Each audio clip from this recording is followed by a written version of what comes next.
Bro, I gotta tell you, we've been trying to get you on the show for probably like 2 years now. So for us, I'm like, I definitely go back and watch.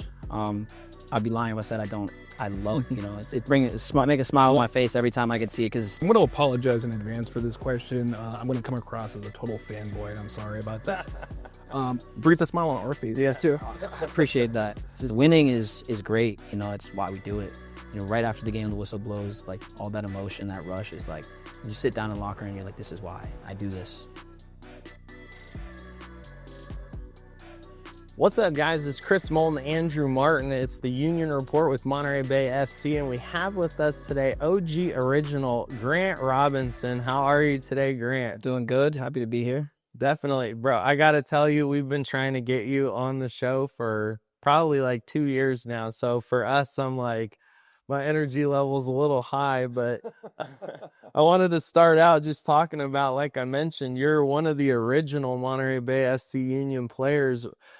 What does that feel like to be like a tenured guy walking in here in season 4? Yeah, I definitely take a lot of pride in it. Being here since the beginning, I've seen the growth and development of the players, club, fans. So, I'm proud to say that, and I'm really hoping that we can, make something special happen here at this last stretch of games. Sweet. Andrew? And during your time with the club, is there anything that you can identify as your most satisfying, like personal, satisfying moment? I guess I'll say my first professional goal was really nice. Just because I felt like it had been coming for a while. So, getting that first one was kind of like a release, and it was a special moment. It was here at home, and we had been going through a good little phase. So that was definitely something that sticks into my mind. Oh, I can imagine. And so, Grant, you're like a lunch pail and a hard hat kind of guy. You show up, you do the hard work, but you're not really flashy. Is that something that is transcends the pitch and is the same way that you are off the pitch, just kind of low key? Yeah, I would say so to an extent. My circle would probably disagree with me. I'm definitely probably a little more edgy off the field, but I just think, on the field, there's a job to do, and I think like my demeanor and attitude, I know that can also affect my teammates. Oh, it does. So I really try and just, give my best and, not slack in any categories. Total professional. Awesome. Andrew? Yeah, I know collegiately you were an East Coast guy. You had a really standout career at George Mason. I believe 6 goals and 4 assists and 63 appearances out there. How did you end up as a Patriot? So probably around my sophomore year of high school, when college really started, taking an interest, George Mason and at the time Coach Andrulis was like really, big into me, and he was, always talking to me and my family. So I had kind of been having them in my heart for a while, really. And then when it came time to decide, it was just they aligned with what I wanted to do. I think it was close enough to home, far enough away from home. I had former teammates come in there with me, facilities. Everything just was kind of, meshing to create a good environment for me. And I thought it was a good place to grow and learn. Absolutely. And it sounds like that coach was instrumental to you in your growth. If you can look back throughout the entirety of your career and even going back to developmentally, is there any one or best piece of coaching advice that you can point to that you've received?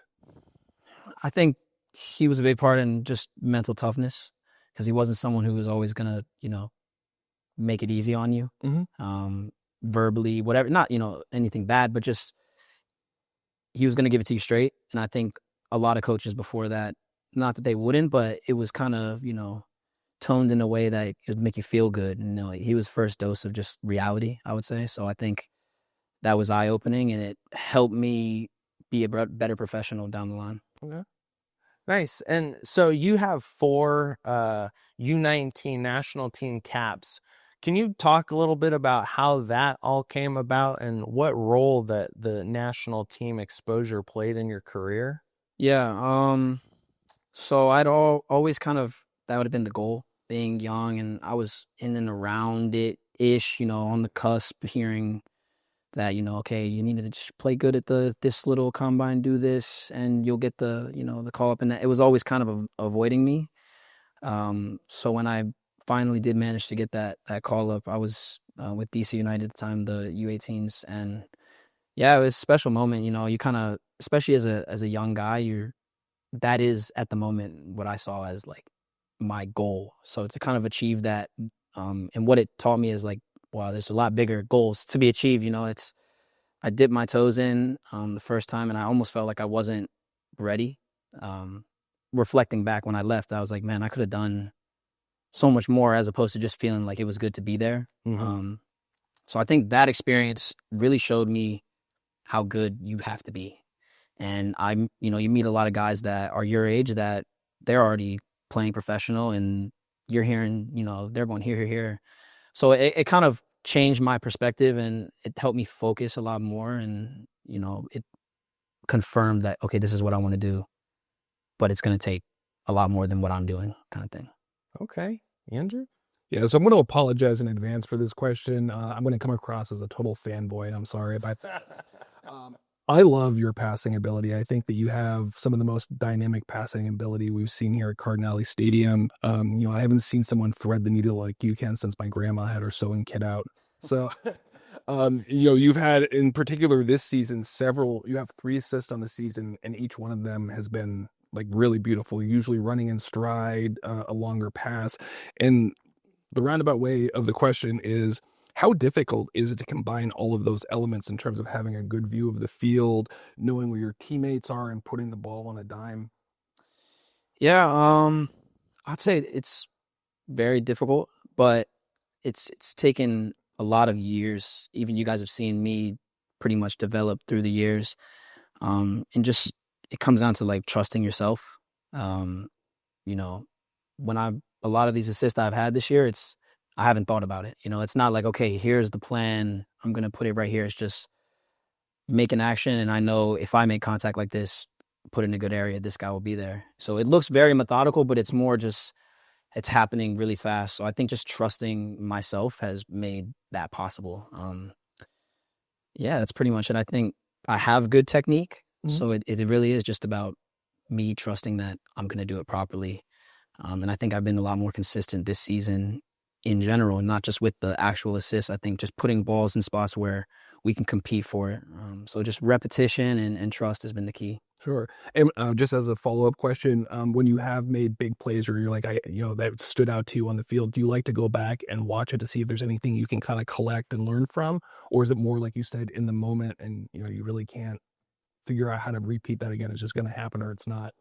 Yeah, no, I definitely go back and watch. I'd be lying if I said I don't. I love, it brings a smile, make a smile on my face every time I get to see it, because Brings a smile on our face. yeah, too. I appreciate that. It's nice. It's nice when you visualize, you practice a lot, and it doesn't happen a lot of times. So when it does, I definitely want to soak it in, and yeah, I want to remember that feeling.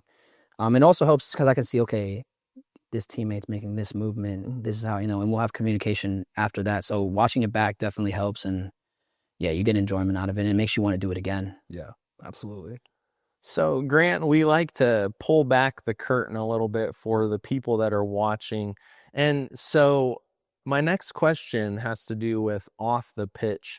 Do you have a best buddy on the team, that someone that you like, hey, we're going to go kick it after practice and everything like that? Yeah, I definitely do. Moby's definitely my best friend on the team, and one of my best friends just in life, really. So yeah, I don't think that's a secret to probably anyone in there or a lot of people, but yeah, that's definitely Okay, buddy. And how did you guys I assume you guys met here since you're both original guys. Actually, so we met in Vegas. We played together in Vegas. That was actually my first year as a professional. His I don't, he had been in it, but from the beginning there, even, he kind of took me under his wing a little bit and showed me around early doors. So we had a relationship there. We were friends, and then we reunited on this team, and since then, me and him have just been, thick as thieves. I like it. Awesome. Andrew? Sure. And trying to pull back the curtain a little bit further, does this locker room have a kangaroo court like a lot of pro teams pro sport teams do? Like if someone gets nutmegged, is there like a $10 fine? Or if there's a kangaroo court as the first rule, you don't talk about it? Nah, there's definitely, a fine system in the court. We have a wheel you spin if you want to fight the fine. So if you get fined for something, nutmegs, we actually don't fine people for that. But there are things in there's actions you can get fined for in training, and it's nice banter. There's obviously serious fines as well. Yeah, sure. For But the less serious, is there like a binder of infractions, or you just keep it up here? it's kind of just, I think this guy deserves a fine for this, and they can fight it, go to court, and spin the wheel and test their luck if they want to. Sure. So Grant, what are some things that you enjoy doing away from the pitch out, just when Grant's being Grant? Yeah, I think definitely spending time with, normally it'll be family and friends, but just mainly friends out here. And this is a great area to explore. So a lot of coffee shops, and I like going to the beach and just kind of chilling out, really. So that would be the main things. I try not to put too much on my plate because I really like to focus on the games in the season. And I'm someone who I feel like I get maybe sometimes overwhelmed with exterior factors if I put too much out there. So just try to keep it simple and, get around Carmel, Seaside, Salinas, Monterey, all of it, Marina area. Just try new things out here. Nice. Andrew? And in that same vein, is there a location or two that you like to frequent that you're willing to not gatekeep? Yeah. Yes. I wouldn't, myself and most of the team, we like to go to Cafe Mia. It's right here in Marina. So, 5-6 days a week, you'll see some or all of us out there just having a cup of coffee, talking for a while. That's probably the place I frequent the most. I like Alta and mainly coffee shops. Are you a beach guy? Yeah. I would like to get out there more. I'm guilty of being tired, lazy sometimes after training. So, but no, I personally like Del Monte Beach the most. I know there's maybe more attractive beaches people, but at Del Monte kind of gives you the best of both worlds, a little human interaction, but also still secluded a bit.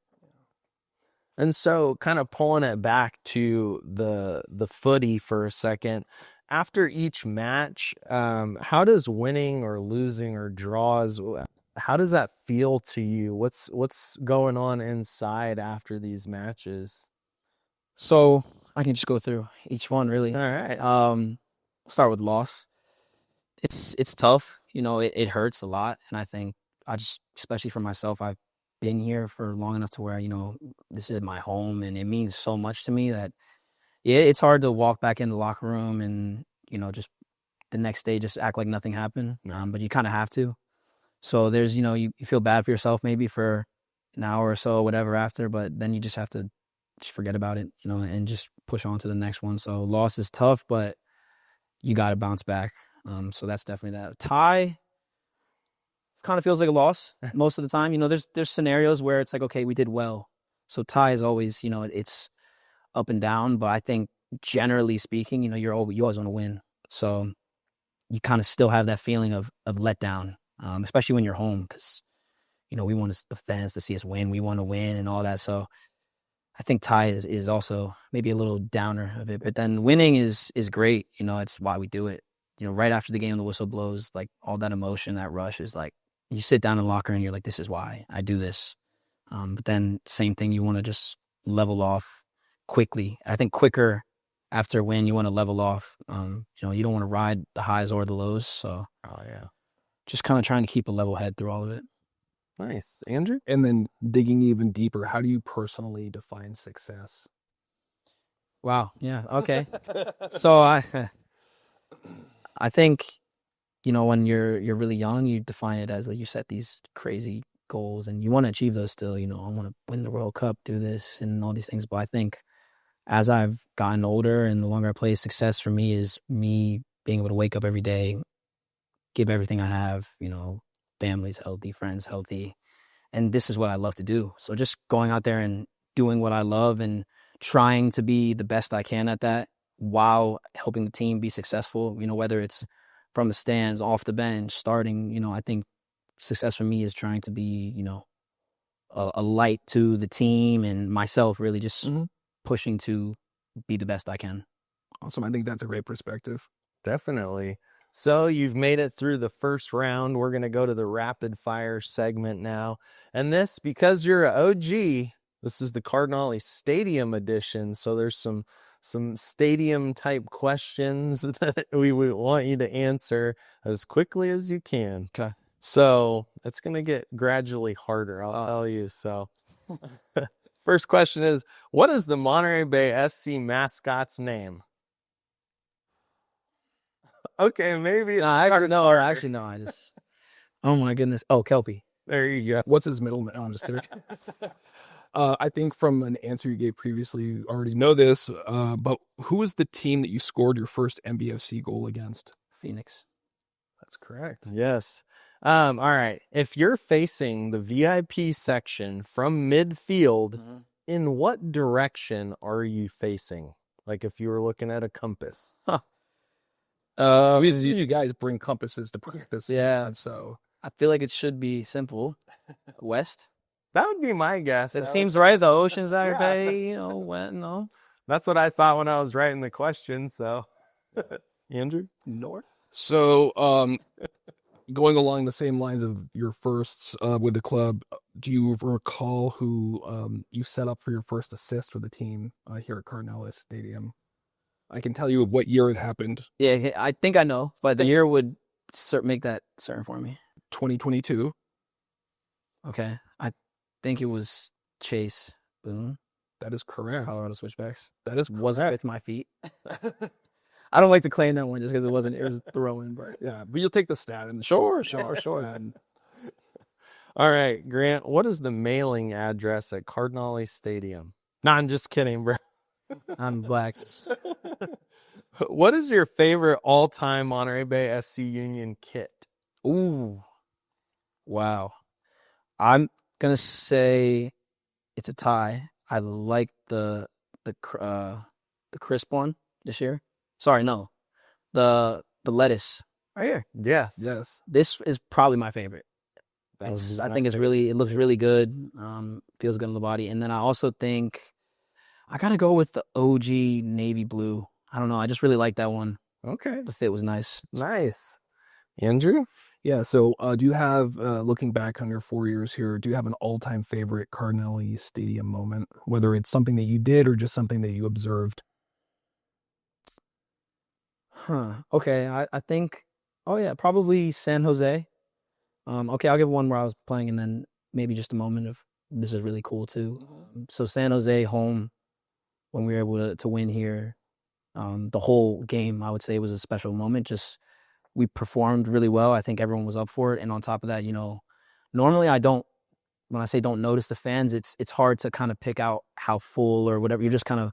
But I just distinctly remember like looking around that game right at the end, like whoa, there's this is a great atmosphere. Yeah. And then to follow that up, I didn't play this match, but LAFC home was special. Just to, they packed it out, both fans. We played a great game, unlucky. But I think those two moments, and they were close together, it really, I think that was a big moment for the club and for players as well, to just get that support. Yeah, from the fans' perspective, those are two bangers matches. So definitely.